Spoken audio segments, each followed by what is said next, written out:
నిన్న ఉదయం హరీష్ రావు గారు డీటెయిల్డ్గా ప్రెస్ మీట్ పెట్టి రేవంత్ రెడ్డి బావమరిది కుంభకోణం బయటపెట్టిండు. రేవంత్ రెడ్డి బావమరిది బయట పెట్టే వరకు వెంటనే సాయంత్రం వరకు హరీష్ రావు గారికి నోటీసులు. ఇది వాస్తవం, ఏం లేదు ఇంతకంటే.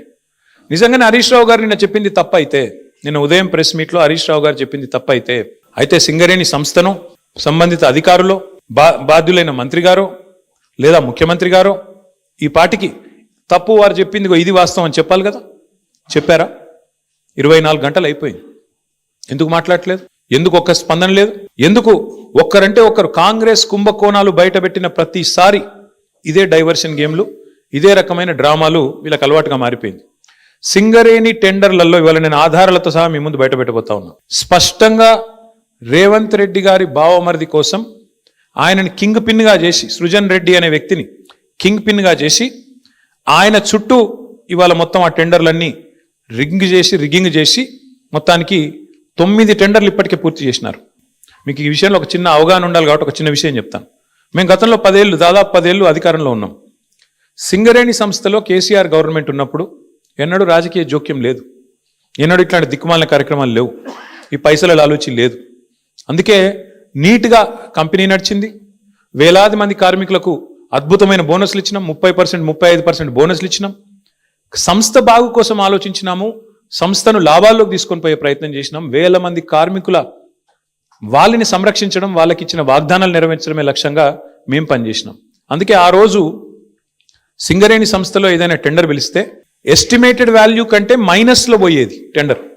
ఎస్టిమేటెడ్ వాల్యూ 100 రూపాయలు అయితే -10, -20 అంటే కాంపిటీషన్ ఉండేది. కాంట్రాక్టర్లు ఒకరితోనొకరు పోటీపడి మైనస్లో బిడ్ చేసిన పరిస్థితి, దేశవ్యాప్తంగా కాంట్రాక్టర్లు పార్టిసిపేట్ చేసిన పరిస్థితి.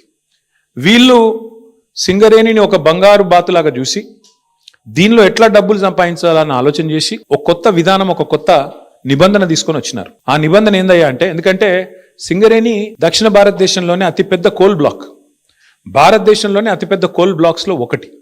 అందుకే ఏం చేసినారు వీళ్ళు, చాలా ఆలోచన చేసి ఈ సృజన్ రెడ్డి అనేవాడు, ఆయనతో పాటు అక్కడ సింగరేణి సంబంధించిన అధికారులు, మరి బట్టి గారికి తెలిసి జరిగిందా తెలియక జరిగిందా, ముఖ్యమంత్రి గారికి అనుసరణలో జరిగిందా నాకు తెలియదు, కానీ ఈ సృజన్ రెడ్డి అనే వ్యక్తి మొత్తానికి ఒక కండిషన్ పెట్టించినాడు.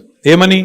ఖచ్చితంగా ఇప్పుడు ఉదాహరణకు మీరు తెలంగాణలో ఉన్నారు, ఎక్కడో జార్ఖండ్లో కోల్ బ్లాక్ ఉంది, మీకు కంపెనీ ఉంది, మీ కంపెనీకి అర్హతలు ఉన్నాయి, వాళ్ళు టెండర్ పిలిచారు, మీరు డైరెక్ట్గా ఆన్లైన్ టెండర్ వేయచ్చు. ఇవాళ రేపు మొత్తం ₹1,00,000 వరకు కూడా ఆన్లైన్ టెండరే కదా. ఇవాళ 1,00,000 దాటింది అంటే ఈ టెండర్, ఈ ప్రొక్యూర్మెంట్, ఈ టెండర్.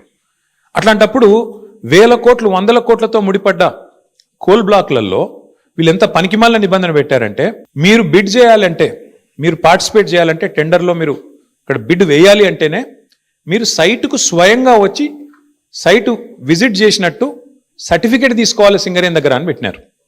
అంటే దీని ఉద్దేశం ఏంది?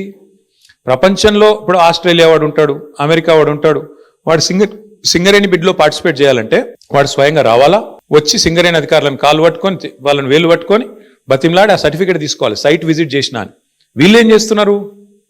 సైట్ విజిట్ రాగానే ఆ కంపెనీ పేరు, మేనేజింగ్ డైరెక్టర్ పేరు, CEO పేరు, ఫోన్ నంబరు అన్ని రాసుకుంటున్నారు. రాసుకొని సుజన్ రెడ్డి స్వయంగా బెదిరిస్తున్నాడు ఫోన్ చేసి, నేను ముఖ్యమంత్రి బామ్మర్ది మాట్లాడుతున్నా, మీరు ఇందులో పాల్గొనొద్దు అని బెదిరిస్తున్నాడు. వినలేదనుకో, మేము వేస్తామా, మాకు సీనియారిటీ ఉందంటే వెంటనే ఏం చేస్తున్నారు? వాళ్ళకి సర్టిఫికేట్ ఇస్తలేరు, వాళ్ళు సైట్ విజిట్ చేసినట్టు కూడా సర్టిఫికేట్ ఇవ్వట్లేదు. తద్వారా వాళ్ళు పార్టిసిపేట్ చేయకుండానే ఎగరగొడతా ఉన్నారు. ఇది జరుగుతూ ఉంది సింగరేణి. ఇప్పుడు నైనీ కోల్ బ్లాక్ ఏదైతే నిన్న బట్టి విక్రమార్క గారు రద్దు చేశారో, ఆ రద్దు వెనుక ఉన్నది కూడా వాటాల పంచాయతీ మీకు తెలుసు. అట్లాగే ఈరోజు సింగరేణిలో జరుగుతున్నది కూడా అచ్చంగా ఇదే.